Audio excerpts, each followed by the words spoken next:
세상을 바꿀 과학기술을 알아보는 테코노미 시간입니다. 김덕진 IT 커뮤니케이션 연구소장과 함께합니다. 어서 오세요. 네, 안녕하세요. 반갑습니다. 김덕진입니다. 지난주 스페인 바르셀로나에서 막을 내린 MWC 2026 여기에 대해서 오늘 얘기해 주신다고 들었습니다. 네. 맞습니다. 이제 MWC가 이제 모바일 월드 콩그레스의 약자죠. 그래서 우리가 알고 있는 CES 다음으로 이제 3월에 열리는 행사이고 스페인 바르셀로나에서 열리는 세계 최대 이동통신 전시회입니다. 이제 3월 2일부터 5일까지 진행이 됐고요. 원래 이게 프랑스 칸에서 열리던 행사가 바르셀로나로 옮겨온 건데 바르셀로나에서 진행한 지 이제 딱 20주년이 됐고요.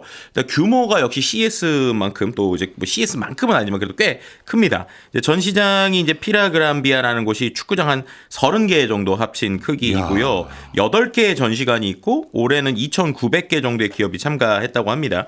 100개국 이상에서 10만 5천 명이 방문했다고 하는데요. 앞서서 말씀드린 대로 이제 CES가 매년 1월에 이제 라스베가스에서 열리는데 거기는 뭐 TV나 자동차, 뭐 냉장고, 로봇 같은 소비자 전자기기가 중심이라고 치면 MWC는 이제 모바일이잖아요. 그래서 이제 모바일 통신이 핵심입니다. 특히나 이제 통신사가 모인다라는 게 되게 중요한 포인트인데요. 왜냐하면 아시겠지만 통신사라는 게 단순히 기업이 아니라 이제 국가와 연결돼 있는 게 상당히 많잖아요. 그래서 이제 국가 간의 이야기나 아니면은 좀 정책적인 이야기들도 좀 많이 나오고요. 그래서 이제 이번에 개막식에 스페인의 펠리페 6세 국왕 또 뭐 페드로 산체스 총리, 카탈루냐 정부 수반까지 이제 참여할 정도로 위상이 높다고 합니다. 그리고 이게 통신 쪽이다 보니까 이 행사를 주도하는 게 세계 이동통신 사업자 협회라고 하는 GSMA라는 데에서 이제 주도를 하거든요.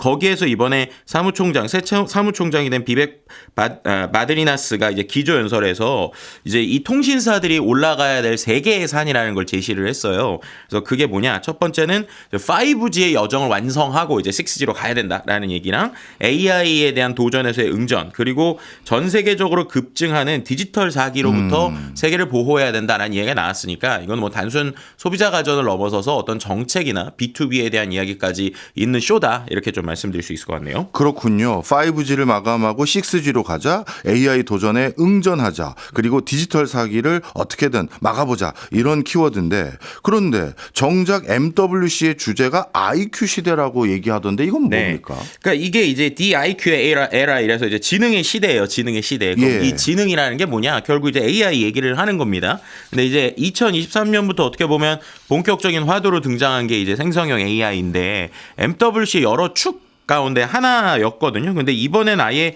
이제 인간의 의도를 이제 미리 파악해서 행동을 하는 에이전트 혹은 에이전틱 AI라는 것들이 이제 스마트폰에 들어가기 시작을 하니까 이 부분에 있어서 이제 MWC에서도 계속 관심을 가질 수밖에 없는 것 같아요. 그래서 이제 올해 MWC를 좀 한마디로 정의를 하면 스마트폰 이후 혹은 지금에 있는 스마트폰을 넘어서서 차세대 디바이스 혹은 차세대 서비스의 전쟁의 서막이다, 뭐 이렇게 말씀드릴 수 있을 것 같고요. 스마트폰 자체가 사라지는 건 아니지만 AI가 기존에 우리가 쓰던 스마트폰의 방식을 바꿔놓는다든지 아니면 안경이나 손목이나 로봇으로 이제 자동차로 이제 확장되는 모습을 보여준다라고 볼 수 있을 것 같습니다. 그리고 또 이제 MWC에서 좀 주목해볼 만한 거는 항상 중국 기업들이 항상 이 그 세를 이제 아주 강력하게 보여주는 게 MWC거든요. 왜냐하면 미중 무역 갈등이 있다 보니까 미국에서는 여러 가지 것들을 이제 CES 잘 못 보여주는데 이제 유럽, 특히나 이제 가성비를 중심으로 하는 유럽 시장에 있는 곳들이 중국 기업들의 어떤 상품들을 많이 사주는 부분도 있다 보니까 중국 기업들이 항상 이 세를 과시를 하거든요. 이번에도 보면 이제 화웨이라고 하는 중국의 이제 통신과 스마트폰 하는 이 기업이 전시관 1관을 통째로 거의 썼어요. 그러니까 그만큼 어떻게 보면은 중국의 위세나 중국의 모습을 좀 중국 밖에서 볼 수 있는 가장 큰 행사 중에 하나가 MWC이고요. 실제로 다녀오신 분들이 얘기를 듣다 보면 우리나라 기업도 좀 분발해야 되겠다라는 얘기가 나올 정도로 중국의 어떤 기술들이 많이 쏟아졌다, 이렇게 말씀드릴 수 있을 것 같습니다. 이야, 진짜 놀랍네요. 8개 전시관이 있는데 중국계 회사 하나가 한 전시관을 통으로 빌렸다. 그 위세가 진짜 가름이 될 것 같은데요. 그런데 소장님이 이번에 말씀 주실 내용들 중에 하나가 제가 굉장히 흥미로운 게 앱이 사라진다. 이런 키워드가 또 대두됐다라고 하셨는데 이건 뭐예요? 그러니까 이렇게 좀 말씀드리면 될 것 같아요. 우리가 스마트폰을 쓰기 시작했을 때 앱이라고 하는 게 등장을 했잖아요. 근데 그게 왜 등장했을까 보면은 기존에 있었던 인터넷 브라우저에서 하나하나 클릭해서 하는 것들이 스마트폰을 불편하니까 특정 기능들을 모아놓은 기능 같은 형태들로 앱들이 분화했단 말이에요. 그런데 이제 만약에 우리가 최근에 AI 에이전트들도 나오고 있지만 내가 뭐 예를 들어서 뭐 뭐 예약해줘라고 했을 때 원래 그 예약을 해줄 때 우리가 만약에 앱을 만약에 4-5개를 누른다고 생각해 보세요. 되게 불편하잖아요. 그렇죠. 그런데 만약에 내가 해줘라고 하면 이제 스마트폰이 알아서 이걸 하려면 첫 번째 앱을 눌러서 뭘 한 다음에 그 결과를 갖고 두 번째 앱을 하고 세 번째 앱에서 뭘 하겠네라는 걸 스스로 판단해서 제가 누르지도 않았는데 터치를 막 하기 시작한다고 생각해 보세요. 네. 그리고 나서 그것들이 좀 더 많아지면 그럼 굳이 앱으로 분할 필요 없이 그냥 하나의 사이트나 하나의 인터넷에서 우리가 마치 컴퓨터에서 하듯이 하면 되는 거 아니야? 라고 이제 생각할 수 있게 된다라는 것이죠. 근데 이러한 개념들을 보여줄 수 있는 폰이 이번에 MWC에서 이제 실문이 이제 공개가 됐습니다. 네, 이게 이제 뭐냐면 ZT라고 하는 회사의 이제 누비아 M153이라는 스마트폰인데요. 예. 이게 뭐냐면 이제 스마트폰은 이제 그대로 돼 있는데 여기에 AI LLM 모델이 탑재가 돼 있어요. 근데 네. 어떤 게 탑재가 돼 있느냐? 중국 틱톡의 모 회사인 바이트댄스에서 만든 AI 어시스턴트인 더우바오라는 게 있거든요. 근데 네. 그게 운영체제 통합이 돼 있습니다. 그럼 이제 어떻게 되는 거냐? 아까 말씀드린 것처럼 오늘 저녁에 친구랑 먹을 이탈리안 레스토랑 예약해줘라고 말을 하면 AI가 알아서 지도 앱을 열고 리뷰를 확인하고 예약 앱에서 일정을 잡아주는 거예요. 근데 그렇게 할 때 이제 우리가 보통 손가락으로 우리가 터치를 하잖아요. 네. 근데 이 터치를 그냥 하지 않았는데 직접 한 것처럼 화면 안에서 시뮬레이션을 하면서 움직이면서 앱을 이제 직접 조작을 하기 시작한다. 이렇게 좀 말씀드릴 수 있을 것 같습니다. 이거 좀 정확하게 설명이 필요할 것 같은데요. 원래 이제 앱을 새로 AI가 이제 터치가 아니라 우리의 구두 지시로 네. 그걸 바탕으로 작동하도록 앱 개발사가 그렇게 바꿨다는 건지 그게 아니라 내 스마트폰에 다양한 앱을 깔거나 뭐가 있으면 네. 지가 알아서 제 손가락 같은 역할을 해준다는 거죠. 어느 겁니까? 후자입니다. 아이고. 알아서 해주는 겁니다. 야. 그러니까 이게 이제 상당히 놀라운 거죠. 실은 이제 이런 것들이 어떻게 동작하는지를 좀 경험해 보신 분들은 최근에 PC에서 이제 우리가 말하는 퍼플렉시티에서 나온 코멧이라는 브라우저나 아니면 이제 클로드가 크롬 브라우저 안에서 동작할 때 그 모습을 볼 수 있거든요. 예. 무슨 말이냐? 제가 클릭을 안 해도 마우스 드래그를 하거나 스크롤을 해서 클릭을 딱딱하는 모습을 볼 수 있어요. 그런 것들이 이제 스마트폰에서 구현이 된다라고 보시면 될 것 같습니다. 그러다 보니까 공식 API를 거치지 않고 시스템 권한으로 조작을 하니까 이론적으로 보면 이제 모든 앱을 자동화할 수 있다는 거죠. 뭐 쇼핑 앱 여러 가지를 돌아다니면서 가격 비교를 하고 구매 대행도 하고 SNS 글도 쓸 수 있고 이렇게 되는 건데 물론 지금 이제 결제 같은 민감한 단계에서는 사용자에 대한 직접 승인이 좀 필요한 상황이고요. 아직은 이제 사전에 설정된 시나리오만 제대로 작동되는 한계가 있는데 조금 더 지나면 분명히 움직이겠죠. 그래서 이제 작년 12월에 중국에서 한 3,499위안 한 70만 원의 한정 출시가 됐는데 즉시 매진되기도 했습니다. 이야, 어마어마하네요. 네, 맞습니다. 틱톡을 만든 바이트댄스에 AI 모델이 들어가 있다. 이게 분명 나름대로 더 큰 그림이 있을 것 같은 생각이 드는데 맞습니까? 네, 맞습니다. 왜냐하면 이 디바이스를 만든 곳하고 이게 마치 이제 굳이 삼성하고 비교를 하자면 삼성의 갤럭시 폰 안에 구글의 제미나이가 핵심적으로 들어가서 움직이고 있잖아요. 네. 그런 거랑 좀 비슷한 개념이라고 보시면 될 것 같아요. ZT라고 하는 회사가 디바이스를 만들고 그 안에 틱톡의 바이트댄스가 우리가 알고 있는 어떤 춤추는 SNS뿐만 아니라 AI 모델이 직접적으로 움직이기 시작을 하니까 결국에는 하드웨어가 AI 생태계의 거점이 되겠죠. 그래서 바이트댄스가 AI 모델을 가지고 우리가 이 기계도 통합을 했으니 나머지 기계에도 이런 식으로 통합이 될 수 있어요 라고 하는 걸 좀 보여주려고 하는 어떠한 모습의 시작이 아닐까. 그래서 유연한 파트너십이라고 보시면 될 것 같고요. 네. 실제로 이제 퀄컴의 알렉스 카투지안 부사장도 이번 MWC에서 무슨 얘기를 했냐면 앱을 열고 메뉴를 누르면서 기다리는 시대는 끝나고 있다. 이거는 한 세대에 한 번 올 큰 기회다. 그러니까 어떻게 보면 완전히 또 패러다임이 전환될 수 있는 상황이라고 보시면 될 것 같고요. 근데 이제 그런 부분에 있어서 또 하이브리드 모델에 대한 이야기가 나와요. 그러니까 뭐냐면 기기 안에서는 민감한 개인정보를 처리를 해야 되니까 그런 부분에 있어서는 또 인터넷 계속 연동되면 안 되니까 스마트폰 안에도 AI 칩이 좋아서 잘 돌아가야 될 거 아니에요. 그렇게 되면서 또 아주 복잡한 연산은 클라우드에서 시키는. 그러니까 어떻게 보면은 인터넷에 있는 AI 모델이랑 스마트폰 안에 있는 AI 모델을 같이 써야 되고 그렇게 될 때 이 스마트폰 안에 있는 AI 칩도 좋아져야 되니까 어떻게 보면 이게 통신사한테도 좋은 거고 스마트폰 만드는 회사한테도 좋은 거고 스마트폰 만들 때 칩 안에 있는 회사도 좋은 거고 그럼 그 안에 있는 엔진을 탑재하는 AI 회사들한테도 새로운 기회가 될 수 있다라는 관점에서 어떻게 보면은 이제 어떻게 세대에 한 번 오는 기회다라고 좀 표현한 것 같고요. 그러니까 이제 결국에는 무슨 앱을 돌리느냐가 중요한 게 아니라 AI가 얼마나 많은 일을 대신하게 네. 에이전트 설계를 잘 만들 것이냐라고 하는 게 스마트폰에도 이제 다이렉트로 들어오기 시작했다. 이렇게 좀 말씀드릴 수 있을 것 같습니다. 네. 이거 진짜 큰일 났다 생각이 드는 게 우리 삼성 같은 경우도 얼마 전에 새로운 휴대폰인 갤럭시 S26 이걸 출시했다고 들었거든요. 네. 여기에는 에이전틱 AI 기능이 들어가 있다. 이렇게 홍보하는 문구를 저도 본 것 같은데 네. 딱 얼핏 얘기만 들었어도 성능 차이가 커 보이는데요. 그러니까 이게 성능이라고 할지 아니면은 어떤 정책이라고 할지 조금 예. 조심스러운 게 있어요. 왜냐면 앞서서 말씀드린 GT 같은 경우에도 그렇다고 모든 걸 지금 다 하느냐 이건 아니고 시나리오 베이스를 몇 개를 하거든요. 네. 근데 이제 차이가 뭐냐? 이 갤럭시 S26에도 이번에 에이전틱 AI 폰이 비슷합니다. 뭐냐면 구글의 제미나이가 백그라운드에서 가상 창을 열어서 앱을 조작하는 방식이거든요. 근데 이제 여기서 좀 다른 게 GT는 말씀드린 것처럼 허가받지 않은 모든 앱에서 그냥 다 하게 그냥 열어놓은 거예요. 네. 그러니까 이제 화면에 있는 것들을 컨트롤하면서 움직이게 하는 거고요. 삼성의 이제 갤럭시 S26 같은 경우는 보안에 대한 이야기를 하면서 이제 두 가지 허들을 난 거죠. 하나는 이제 백그라운드에서 가상 창을 열어서 조작한다. 이게 뭐냐면 화면 자체가 움직이는다보다는 그 뒷단에서 약간의 하나의 좀 보안 장치, 안정 장치 같은 시뮬레이션을 띄워놨다라고 설명드릴 수 있을 것 같고, 두 번째는 그렇게 돌아가는 앱들이 사전에 허가받거나 승인받은 앱에서만 지금 되게 하고 있어요. 그래서 예를 들면 뭐 도어대시 같은 이러한 일부 앱, 그리고 이제 미국과 우리나라에서 일부 앱만 되는 상황이거든요. 근데 어쨌든 지금 삼성과 갤럭시 이제 그 구글 쪽에서의 얘기는 이게 어떻게 이 AI가 움직일지 모르기 때문에 허가받은 데서만 안전한 식으로 한다라는 관점이고요. 근데 중국 GT는 야 일단은 우리 폰에서 다 할 수 있게 열어줄게라는 관점이다 보니까 분명은 이 두 개가 차이가 있지만 향후 중요한 건 에이전트가 그래서 얼마나 정말로 우리가 원하는 대로 식당 예약해줘라고 할 때 딱딱딱 앱이 돼서 정확하게 나오게 될 거냐, 이런 케이스에서의 좀 싸움이 갈리기 시작할 것이다. 그리고 거기에서는 문제들에서 뭐 보안이나 결제를 얼마나 안정적으로 할 수 있을 것이냐에서 좀 갈릴 것이다. 이렇게도 좀 말씀드릴 수 있을 것 같습니다. 그렇군요.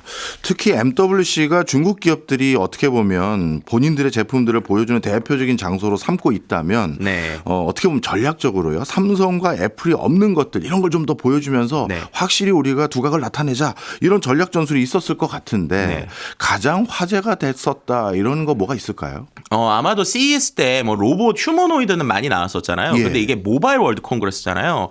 저도 보고 놀라고 또 현지에 계시는 분들이 상당히 놀랬던 폰이 하나 있어요. 그게 아너라는 회사의 로봇폰이라고 불리는 어떤 폰입니다. 로봇폰이요? 네. 그러니까 이게 왜 로봇폰이냐면 스마트폰 뒤에서 카메라가 로봇 팔처럼 탁 튀어나오는 거예요. 이게 무슨 소리인지 모르겠습니다. 네, 그러니까 지금 좀 영상으로 아마 유튜브에서 예. 보시는 분인데 저 뒤에 이제 우리가 말하는 기존의 짐벌이라고 하는 게 있잖아요. 예. 짐벌이 뒤에서 이렇게 탁 나오는 거예요. 아, 그렇네요. 네, 그래서 실제로 우리가 알고 있는 DJI의 오즈모처럼 예. 얘가 짐벌이 정확한 각도나 내용을 보면서 이제 우리가 예를 들면 예전에 행사 같은 데 가면 스마트폰이 있고 별도의 DJI 어떠한 그 핸드헬드로 있는 촬영 기기를 들고 다녀야 됐는데 그렇죠. 이걸 이제 통합을 한 겁니다. 네. 그렇게 통합을 했고 여기에 짐벌 시스템이 들어가 있어서 필요할 때 초소형 마이크나 모터가 나와서 AI 트래킹과 안정화를 하게 되는 거예요. 네. 그럼 이제 저거 같은 경우가 저렇게 지금 막 돌고 움직이고 있잖아요. 그렇죠. 근데 저기서의 포인트가 그러면 저 디바이스만 연결된 걸로 로봇이라고 얘기하는 게 아니라 예. 일종의 커뮤니케이션을 합니다. 그러니까 이 카메라가 저를 이제 봐요. 예. 그래서 이제 보고 있는 상태에서 이 스마트폰 안에 약간 미소 같은 이모티콘이 있습니다. 네. 그래서 그 안에서 뭐 예를 들면 제가 얘기를 하면 갑자기 AI가 공감한다 그러면 카메라 자체가 이렇게 끄덕끄덕거리는 거예요. 네. 아니면 아니에요 그러면 카메라 자체가 이렇게 아니에요라고 이제 움직이거나. 그래서 화면에서 카메라가 자꾸 아래 위로 끄덕끄덕하는 것처럼 모습을 보이는 그렇죠. 거군요. 그리고 아니면 사용자가 그 자리에 없다라고 하면 화면상에서 예. 낮잠을 자는 것 같은 일단 연출도 해요. 이야. 그러니까 어떻게 보면 진짜로 스마트폰하고 내가 상호작용을 하고 있다는 형태가 되고 있는 것이고, 그리고 또 이제 얘한테 예를 들면은 나 지금부터 뭐 댄스를 하면서 춤을 추면서 어떤 그 쇼츠를 찍을 거니까 그럴 때 너가 각도 알아서 맞춰줘라고 하면은 제가 움직이는 방향에 따라서 짐벌이 알아서 저의 얼굴을 보고 소프트웨어적으로 움직이는 거예요. 네. 그러니까 결국에는 이러한 것들이 기존에 있었던 어떤 그 짐벌 기반의 그 우리가 말하는 DJI 오즈모 같은 형태랑 스마트폰이 합쳐지면서도 AI가 들어가니까 이걸 보고 이제 사람들이 상당히 놀라게 된 겁니다. 그러니까 기술적 지능하고 정서적 지능이 더해진 건데요. 네. 실은 이제 아너가 화웨이에서 독립한 브랜드란 말이에요. 그리고 중국 밖으로는 처음으로 글로벌 행사를 했습니다. 예. 근데 그 행사에서 이번에 이러한 발표를 했다라는 게 의미가 크고 그뿐만이 아니라 뭐 여러 가지 북타입의 어떤 폴더블 폰이라든지 프리미엄 폰 같은 것도 보여주고 로봇 컨셉의 어떤 모델들도 이제 보여줬거든요. 그러니까 네. 어떻게 보면 우리가 단순히 스마트폰 회사를 넘어서서 이러한 새로운 어떤 폼팩터나 형태도 보여주고 로봇까지 생태계를 확장하겠다라는 어떤 선언식 같은 행사였는데 그 행사에서 많은 사람들이 눈길을 끌게 된 것이죠. 그렇군요. 화웨이가 진짜 작심하고 나왔구나 하는 생각이 드는데 네. 샤오미도 가만히 있을 것 같진 않은데 샤오미는 뭔가 특별한 거 보여준 거 없을까요? 샤오미는 좀 의미심장한 발언을 하나 했어요. 이제 루웨이빙 사장이 샤오미는 더 이상 스마트폰 회사에 머물지 않겠다라고 선언을 했고요. 사람이나 자동차나 집을 하나로 연결하는 휴먼 카 홈 생태계를 이제 공개를 했습니다. 이건 또 뭐예요? 그러니까 결국에는 삼성전자가 이야기하는 것에 아예 자동차까지 붙었다 이렇게 좀 설명드리면 좋을 것 같아요. 아, 일종의 우리가 알고 있는 스마트홈 시스템에 차까지 그쵸? 붙인 거군요. 네, 맞습니다. 예. 그렇게 하면서 아예 샤오미는 자동차까지 만드는 거죠. 그래서 이제 부스 한가운데다가 미래형 GT라는 전기 하이퍼카도 좀 보여줬었고 네. 소파레이서라는 컨셉에 이제 실내에 있었던 거죠. 그래서 이제 보시는 것처럼 레이싱 게임 회사와의 이제 협업도 했었고요. SE 울트라 전기차도 나오게 되는 것인데 이런 것들을 다 모아서 결국에는 자체 AI 플랫폼에서 우리가 이제 계속 말로만 했었던 것들을 또 여기서도 하겠다라는 것들이 있는 거예요. 뭐 예를 들면은 사용자의 행동을 학습을 해가지고 AI 플랫폼이 통합돼서 TV를 보고 있으면 조명이 자동으로 조절되거나 먼지가 쌓여 있다라고 카메라가 보면 로봇 청소기가 알아서 움직이거나 잠들면 밤새 실내 온도를 최적화하는 형태이고요. 이런 부분에 있어서 클라우드와 온디바이스를 결합한 형태로 나온다는 것인데 그러니까 이게 잘 어렵다라고 생각하시면 삼성전자가 3, 4년, 5년부터 계속 얘기했었던 집과 우리의 모든 일상이 통합되는 거에 자동차까지 우리는 만들어서 그것까지 통합하겠다라는 거니까 지금까지 나왔었던 로드맵들을 어떻게 보면 중국 기업들도 따라하면서 그 안에서 한 단계 더 어프로치를 하고 있다라고 하는 부분을 우리가 좀 고민을 해봐야 되는 상황이 된 것 같습니다. 그렇군요. 제가 듣기로는 독일의 명품 카메라 회사인 라이카와 협업한 스마트폰도 있다고 하던데 그건 또 뭐예요? 그러니까 이 부분도 이제 중국의 요즘의 변화에서 좀 집중해볼 부분인데 중국이 본인들에 있는 브랜드가 좀 약하니까 외국에 있는 명품 브랜드와 이제 어떻게 보면 콜라보를 하거나 예. 아예 인수를 하거나 이런 모습을 많이 보여주잖아요. 예. 근데 실제로 이제 라이카가 이제 중국에 있는 회사들하고 많이 협업을 했는데 이번 아예 라이츠폰이라고 그래서 라이카가 자사의 이름을 전면으로 내걸고 샤오미랑 글로벌 시장을 겨냥한 스마트폰이라고 보시면 될 것 같아요. 그래서 네. 1999유로짜리인데 저게 이제 물리적으로 회전하는 렌즈 링하고 수동 줌하고 노출도 조절할 수 있어요. 그러니까 이게 보면 아날로그랑 이제 어떻게 보면 디지털을 합친 거죠. 네. 그래서 이제 기존의 라이카의 어떠한 디자인을 좋아하거나 컨셉을 좋아하시는 분들이 그 안에서 쓸 수 있다 보니까 단순한 어떤 디지털에 대한 느낌에다가 아예 아날로그로 조절하는 걸 줘서 결국 촬영 경험을 확장시키는 이런 모습까지 시도하고 있는 것을 볼 수 있을 것 같습니다. 네, 말씀 듣고 보니까 진짜 어마어마하게 다양한 시도도 할 뿐만 아니라 그 시도들 자체가 의미 있는 수준까지 즉 바로 시판해도 되는 수준까지 올라온 것들이 많구나 이런 생각마저 드는데 그렇다면 이번 MWC에서 중국 기업들의 수상 실적도 어마어마하겠는데요. 네, 맞습니다. 실제로 이제 중국 기업 같은 경우에는 많은 수상을 했고요. 글로벌 어워즈라고 하는 회사가 이제 그 상을 주는 게 있는데 거기에서 이제 중국 기업이 대거 수상을 하게 됐습니다. 특히나 이제 뭐 실리콘 카본 배터리 기술로 이제 파괴적 디바이스 혁신상을 수상한 아너 같은 회사도 주목할 만했고요. 그 다음에 이제 중국 기업들이 규모와 혁신에 있어서 로봇에 대한 것들도 많이 나왔어요. 근데 이제 CES 때랑 좀 겹치지 않는 부분에서 흥미로웠던 부분이 아지봇이라고 하는 회사가 이제 본격적으로 로봇 렌탈 사업을 발표를 했습니다. 네. 그래서 이제 899유로부터 하루에 이제 돌릴 수 있는 건데 그렇게 하면서 뭐 파티나 박물관 가이드, 경비 등의 로봇을 빌릴 수 있게 해준 것이고요. 매직랩이라는 회사도 이미 20여 개국 이상에 진출을 해가지고 해외 매출이 30% 이상 넘어가고 있어요. 그러니까 중국이 일종의 프리미엄 스마트폰, AI, 하드웨어 수직 통합 생태계를 가지고 핵심 기술 통제를 강화하는 전략적 전환을 하고 있다. 이렇게 좀 우리가 바라봐야 되는 시대가 왔다라고 말씀드릴 수 있을 것 같습니다. 제가 주말에 집에서 MWC 여러 가지 이미지를 봤더니 네. 저는 오히려 오늘 소장님이 이 얘기를 잔뜩 해주실 거다 생각했는데 아직까지 얘기 안 해주신 게 이 네. 스마트 글래스입니다. 맞아요. 이건 좀 뭔가 변화 없어요? 네, 스마트 글래스 같은 경우에는 이제 이것도 비슷합니다. 이제 AI를 가지고 어떻게 할 수 있을까라고 할 때 이 스마트폰 안에 이제 안경 안에서 움직일 수 있는 형태들이 나오는데 예. 이제 제일 중요한 것 중에 하나가 메타가 처음으로 MWC의 메타랩이라고 하는 단독 체험 공간을 열었고요. 네. 그래서 이제 메타 스마트 글래스를 직접 착용하면 음성 명령으로 뭐 사진, 영상 촬영, 또 실시간 통역, AI 비서 같은 것들이 되기도 합니다. 이제 팔목 웨어러블과 연동되는 것들도 되기 시작하는데 이게 이제 가능해지기 시작한 게 또 퀄컴 얘기를 안 할 수가 없어요. 왜냐면 퀄컴의 스냅드래곤 웨어 엘리트라는 새로운 칩과 플랫폼이 나왔거든요. 이제 기존까지는 IoT를 할 때 아무래도 이 칩 자체의 성능이 떨어지다 보니까 안경 안에서 할 수 있는 것들이 좀 한계가 있었는데 이제는 나오고 있는 핵심 칩들이 나오다 보니까 손목에 있는 스마트워치나 안경이 거의 작은 AI 컴퓨터가 될 수 있는 수준까지 올라오고 있다라는 겁니다. 그래서 클라우드 없이도 작동할 수 있는 온디바이스 형태들로 이번에 통신이 나오게 됐거든요. 그러다 보니까는 이제 어떻게 보면은 스마트워치나 이 안경 하나만 갖고도 진정한 AI 비서를 쓸 수 있는 아키텍처나 플랫폼들이 공개됐기 때문에 향후 또 이 안경 시장이 인터넷에 연결되지 않은 상황에서도 어디까지 할 수 있을까라고 하는 것들도 이제 되게 주목해봐야 되는 하반기가 된다 이렇게 말씀드릴 수 있을 것 같습니다. 네, 진짜 우리가 가만히 있다가는 정말 큰일 날 것 같다라는 생각을 또 듣게 되는데요. 소장님, 앞으로 우리 기업들 뭐 해야 돼요? 저희요? 글쎄요. 일단은 이제 우리가 잘하는 것들을 잘 하면서도 네. 개인적으로 조금 하나는 꼭 했으면 좋겠는 게 한 예. 가지 말씀드리면 실은 우리가 2000년 중반, 뭐 2010년대 이럴 때 폼팩터, 그러니까는 뭐 지금은 이제 스마트폰은 안 하지만 LG전자가 있었잖아요. 근데 네. 그때 보면은 상당히 혁신적인 시도와 도전을 많이 했었거든요. 맞아요. 네, 그래서 오히려 정말 여러 가지 형태의 폰과 시도가 있었는데 예. 지금 중국을 보면 좀 그때의 모습들이 많이 떠올라요. 그러니까 우리가 안정적으로 잘하는 것들은 잘하고 있지만 그 다음 혁신을 위해서는 완성되지 않은 형태에서 혹은 완벽하지 않은 상태에서도 시도들이 일어나야 되는데 우리가 어느 순간부터는 딱 안정하고 깔끔한 거 외에는 시도를 안 하고 있거든요. 예. 그래서 MWC나 CES를 볼 때 그런 부분이 참 아쉬워요. 그래서 우리가 잘하는 건 잘하면서도 그 다음 동력을 위해서라도 시도를 해야 된다. 마치 중국을 그냥 저거 이상한 거 아니야가 아니라 우리도 비슷한 시도를 계속하고 만약에 대기업이 못하면 스타트업들에게 더 큰 협업과 돈을 주면서라도 네. 그런 걸 계속 시도하지 않으면